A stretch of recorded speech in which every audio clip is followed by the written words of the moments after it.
When I started teaching, I wanted to be that teacher that every kid remembers. The one students visit years after they graduate. The guy who gets invited to 100 graduation parties and makes it to all of them. I wanted to be that teacher who actually got to know every one of his students and listen to them when no one else will. I wanted to be the person who could make grammar or geometry or photosynthesis or the French Revolution come alive. My classroom would be colorful and comfortable, and I'd burn candles so kids walking by in the hallway would smell French vanilla wafting from my room. I wanted my evaluations to score as highly effective every year because I wanted to be the best teacher in school. When I got into teaching, I wanted to be the perfect teacher. And then I actually started teaching, and I learned what the weight of this pressure feels like.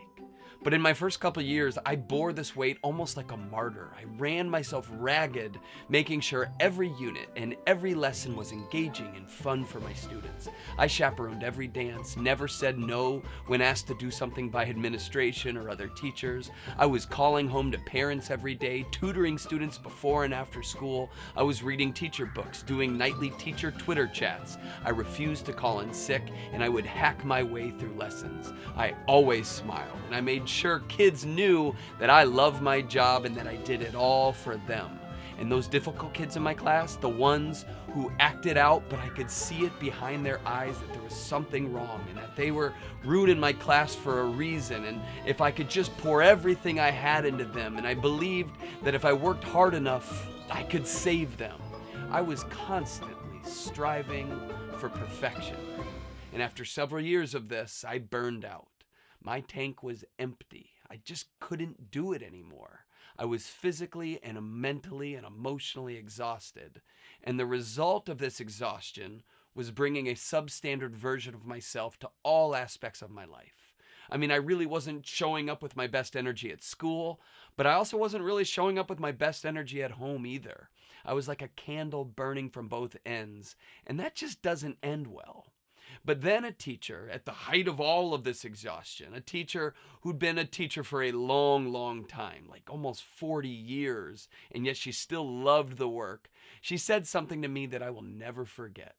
She said to me, "You don't have to be perfect." Well, I responded to her. I'm like, "Yeah, but..." And she said, "Nope, you don't have to be perfect."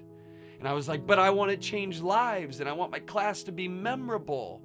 And she said, "Me too, Trevor, but you don't have to be perfect to do that."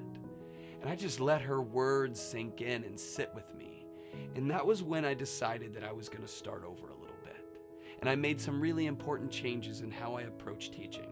I stopped relentlessly beating myself up when I lost patience with students. There were times when I ran out of good ideas, and students had to learn about the French Revolution from reading a book, making the class a little bit more boring at times. And that was okay. I stopped grading every single assignment. I still made time to listen to my students, but I started to create boundaries to protect my emotional health as well. And sometimes that meant turning off the lights during my planning period so I didn't have to talk to anyone at all. I used up all of my personal days. I didn't always chaperone prom. I had to choose only 3 graduation parties to attend, disappointing the rest. And as much as I knew how effective and important simulations and projects and hands-on learning is, there were times where we did quiet individual work in my class because I had papers to grade. And you know what I've found? You don't have to be perfect to get to know your students and build relationships with them.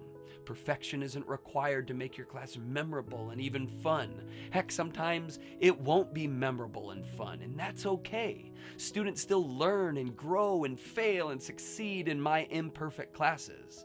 I mean, I still strive to do my best, and I always try to get better at what I'm doing, but I know I won't be perfect, and so I don't have to carry that weight of trying to be.